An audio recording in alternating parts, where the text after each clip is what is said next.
साक्षी के पैदा होते ही उसकी मां गुजर जाती है, जिसके बाद उसके पिता आलोकनाथ अकेले ही उसका पालन पोषण करते हैं। 16 साल की उम्र से ही साक्षी ने घर चलाने के लिए नौकरी शुरू कर दी थी। बेटी से बढ़कर एक बेटी की तरह वो अपने पिता को कंधे से कंधा मिलाकर काम में हाथ बटाती रहती है। साक्षी, मेरे होते हुए तुझे नौकरी करने की कोई जरूरत नहीं है। तेरे हर शौक पूरे करने के लिए मैं अभी जिंदा हूँ। और आपकी शौक का क्या पापा? आपके भी तो कुछ शौक होंगे ना, मुझे वही सब पूरे करने हैं। मेरे शौक का क्या बेटा, मैं तो बूढ़ा हो चुका हूँ। मेरे शौक तो तेरी माँ के साथ ही कब के मर चुके हैं। अब तो सिर्फ एक ही सपना है मेरा कि जल्दी से किसी अच्छे लड़के को देखकर तेरी शादी करा दूं। क्या पापा, आपकी हर बात मेरी शादी पर आकर ही क्यों अटक जाती है? अगर मैं चली गई तो आपका ख्याल कौन रखेगा? इसलिए मैं आपको छोड़कर कहीं नहीं जाऊंगी। अरे बेटा, एक ना एक दिन हर लड़के को जाना ही पड़ता है, तुझे भी जाना तो होगा ही। अपने पिता की बातों से निराश होकर साक्षी अपने रूम में चली जाती है। पिता से दूर होने के ख्याल से ही वो फूट फूट कर रोने लगती है। कुछ दिनों के बाद, आलोकनाथ जी, हमारी नजर में एक लड़का है। उसके पास बंगला, कार, सब कुछ है। सुना है करोड़पति लोग हैं वो। आप कहे तो आपकी बेटी के लिए बात करूं? अरे लेकिन हमारे इतने बड़े परिवार में अपनी बेटी ब्याहने की हैसियत नहीं है। उन सब की चिंता मत कीजिए। उन लोगों को दहेज वगैरह कुछ नहीं चाहिए। वो लोग तो सिर्फ अपने परिवार के लिए गुणी और संस्कारों से परिपूर्ण बहू चाहते हैं। अगर ऐसी बात है तो आप उन लोगों से मेरी बेटी के बारे में बात कीजिए। मेरी बेटी में वो सभी गुण हैं जो वो अपने परिवार की बहू के लिए चाहते हैं। इस तरह वो साक्षी का रिश्ता लेकर अर्जुन नाम की लड़की के परिवार के पास जाता है। साक्षी की फोटो देखकर लड़के वाले उसे झट से पसंद कर लेते हैं, जिसके बाद अर्जुन के परिवार वाले साक्षी को देखने उसके घर पहुंचते हैं। आलोकनाथ जी, हमें तो आपकी लड़की फोटो में ही पसंद आ गई, और फिर भाई साहब ने आपकी लड़की की तारीफ भी बहुत की है। अब तो बस आप हमें उससे मिलवा ही दीजिए।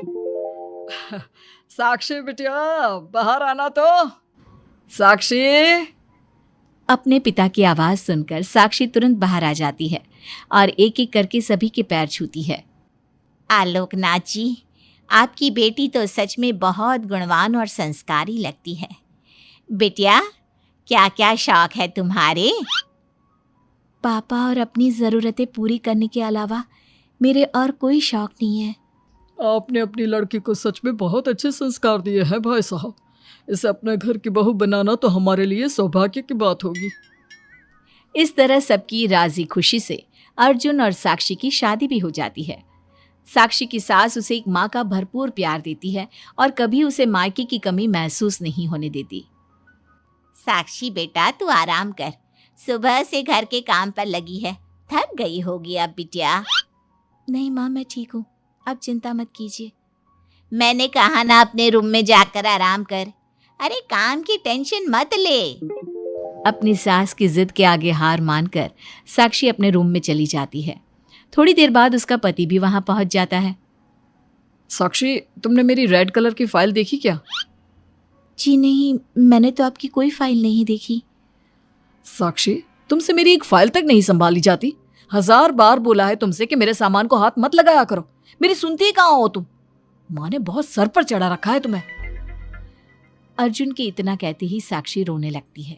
साक्षी के रोने की आवाज सुनकर उसकी सास वहां पर आ जाती है।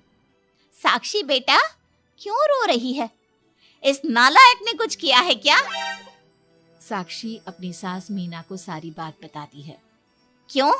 गधे, अपनी फाइल का खुद तो ध्यान रखता नहीं और बहू को ताने देता है। माँ, अब तो रहने ही दो। आपको हर समय अपनी बहू ही सही लगती है। सही लगती नहीं, सही है मेरी बहू। माँ समझाइए ना इन्हें, ये हर समय मुझ पर गुस्सा करते रहते हैं। खबरदार अर्जुन, जो आज के बाद तूने मेरी बहू के साथ ऐसा बर्ताव किया तो मुझसे बुरा कोई नहीं होगा। अपनी माँ की डांट सुनकर अर्जुन वहां से चला जाता है। बहू, अगर दोबारा ये तुम्हें ऐसा कुछ कहे तो तुम मुझे आकर फौरन बोल देना। मैं हमेशा तुम्हारे साथ खड़ी रहूंगी बेटा। माँ, आप सच में बहुत अच्छी हो। मुझे बचपन से लेकर आज तक कभी एक माँ का प्यार नहीं मिला, लेकिन जब से आप मुझे मिली हैं तब से मुझे माँ की कमी कभी महसूस नहीं हुई। अरे पगली, मैं भी तो तेरी माँ ही हूँ, और मेरे होते हुए अब तुझे कभी अपनी माँ की कमी महसूस नहीं होगी। एक दिन, साक्षी, अब मैं तंग आ चुका हूँ तुमसे। भगवान के लिए मुझसे दूर रहा करो। अब मुझे ना चिढ़ होने लगी है तुमसे। अर्जुन, ये क्या तरीका है अपनी पत्नी से बात करने का? माँ प्लीज, आप रोज रोज इसकी पैरवी करने मत आया कीजिए। अरे क्या हुआ, सुबह सुबह तमाशा क्यों लगा रखा है? पापा, आपको पता है इस साक्षी की वजह से मेरा लैपटॉप खराब हो गया है। ऑफिस का पूरा डाटा इसी में था, और देखिए ना, इसने उसमें चाय गिरा दी। अब मैं अपने बॉस को क्या जवाब दूंगा? माँ मेरा यकीन कीजिए, मैंने जानबूझकर चाय नहीं गिराई। मैं तो इन्हें दे रही थी चाय, लेकिन इन्होंने ही ठीक से नहीं पकड़ी। अच्छा, तब इसमें भी मेरी ही गलती है। वाह साक्षी वाह। अर्जुन, तू बहू पर इतना क्यों भड़क रहा है? अब जो हो गया सो हो गया। सुन लेना ऑफिस में थोड़ी सी डांट। अब अपनी बीवी के लिए इतना तो कर ही सकता है ना तू। मैं आपके लिए दूसरा लैपटॉप ले आऊंगी, आप परेशान मत होइए। कोई जरूरत नहीं है उसकी, मैं खुद ले लूंगा। मेहरबानी करके अब मेरे सामान से दूर रहना। इतना कहकर अर्जुन वहां से चला जाता है, जिसके बाद साक्षी फूट फूट कर रोने लगती है। चुप हो जा बेटा, उसकी बातों का बुरा मत माना कर। अरे वो तो पागल है। मीना के इतना कहते ही साक्षी उसे कसकर गले लगा लेती है। माँ, आप नहीं होती तो मेरा क्या होता? मैं बहुत भाग्यशाली हूँ जो भगवान ने मुझे सास के रूप में मेरी माँ लौटा दी है। बेटा, जीवन में ये सब चलता ही रहता है, ऐसी बातों को दिल पर नहीं लगाना चाहिए। चल अब अपने आंसू पोंछ और मेरे साथ काम में हाथ बटा। इतना बोलते ही मीना रसोई की तरफ चल देती है। साक्षी भी अपनी सास के पीछे चल देती है और सभी बातों को भूलते हुए खुशी खुशी काम पर लग जाती है। मन ही मन साक्षी अपनी सास को हर जन्म में अपनी माँ के रूप में मांगने के लिए भगवान से प्रार्थना करती रहती है। ऐसे ही दिन बीतते रहते हैं। मीना हर समय ढाल बनकर अपनी बहू के लिए खड़ी रहती।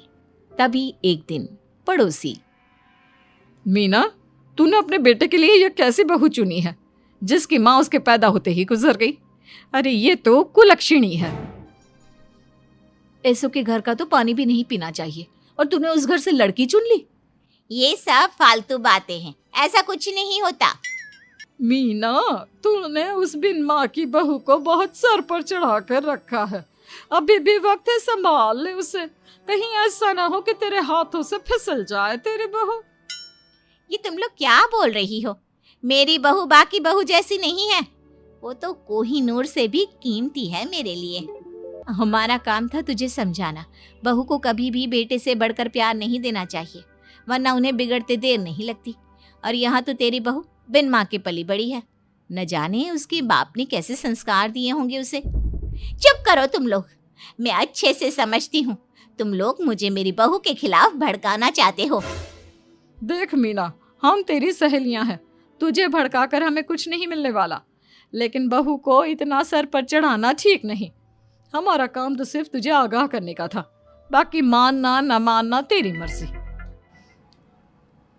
चल मीना, अब हम लोग चलते हैं, तू अपना ध्यान रखियो।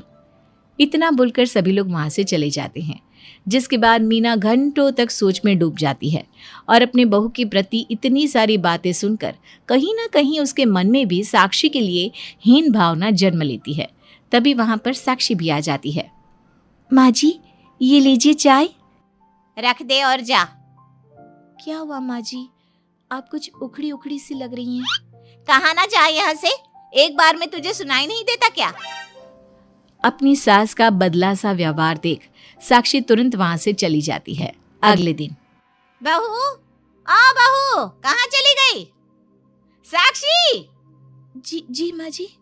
ये क्या, घर इतना गंदा कैसे हो रखा है? कभी हाथ पैर भी मार लिया कर इधर उधर, वैसे तो सारा दिन घर में नाचती रहती है।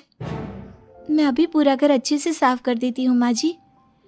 एक हाथ में झाड़ू और दूसरे हाथ में बाल्टी लिए साक्षी चुपचाप घर के कामों में लग जाती है। शाम में, साक्षी, ऑफिस में मेरी कल बहुत जरूरी मीटिंग है, मेरे कुछ कपड़े प्रेस कर दो, मुझे कल जल्दी निकलना है।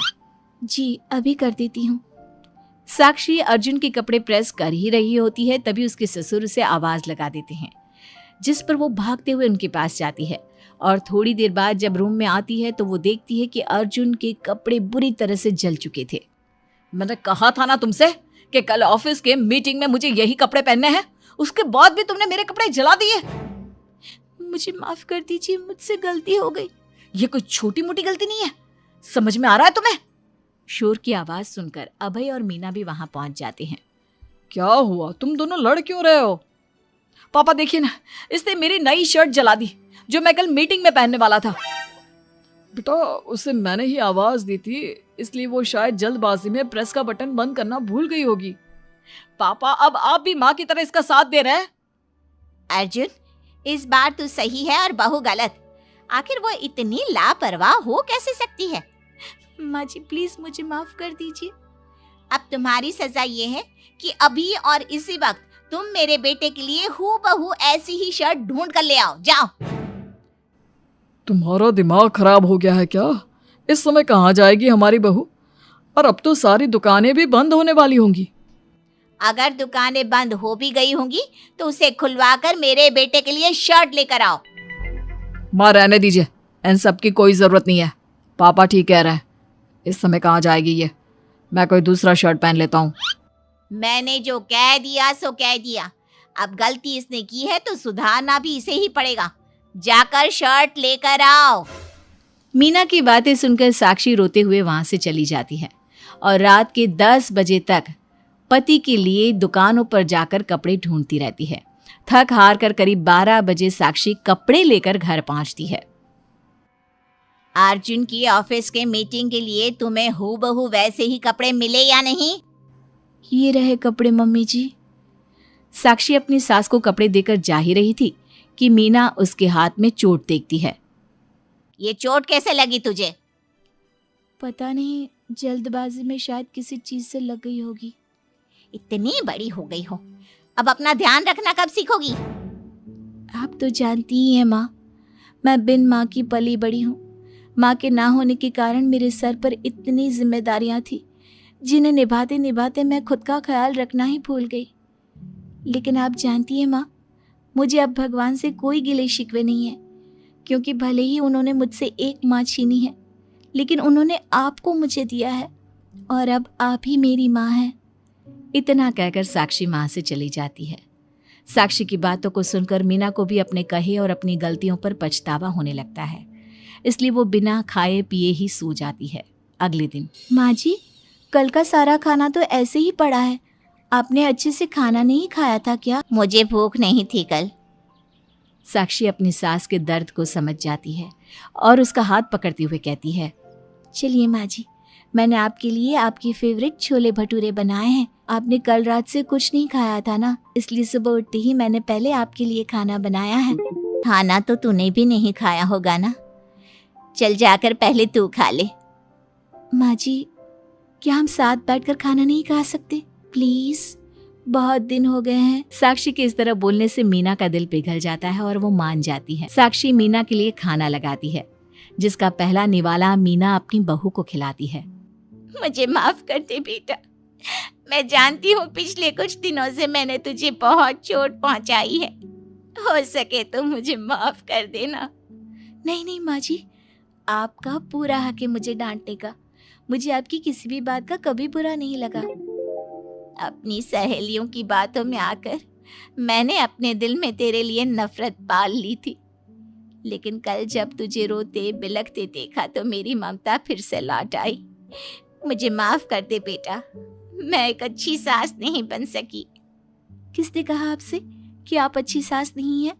आप तो वर्ल्ड की बेस्ट सास हो, और सच कहूं उससे भी बढ़कर बेस्ट बेस्ट बेस्ट बेस्ट मेरी माँ हो आप।